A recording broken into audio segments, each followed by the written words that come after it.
So guys, magpasikat na sadta. So this is our mirang. Ay, ayaw ko pakaulawi, please. 1, 2, 3, 4, 5, 6, 7, 8, 9, 10. Lagyan ko siya, guys. It's perfect. Oh, bisag movement ko lang siya. Bye! So, ito siya i-mix din. So, pasensya niya ito gamay ato ang background nga mga music, guys. Music baron.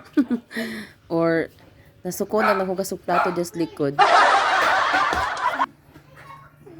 So, ayan po.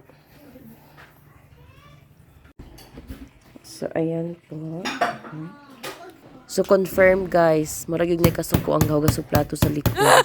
So, unfold lang natin yung mixture natin. So, let's use this one. Okay, scrape lang natin yung sa gilid. And then, ayun. So, tingnan niyo po. This is what we call cut and fold. Cut na hindi pusa ha. Cut yung puputulin. And then, fold. So, this is the cut and fold method. Okay, ganyan lang po yung ating pag-mix sa ganitong klaseng cake. Kasi, di po siya pwede yung basta na lang po pagka-mix. Kasi possible na hindi siya aalsa yung ating cake. So, ganyan po siya.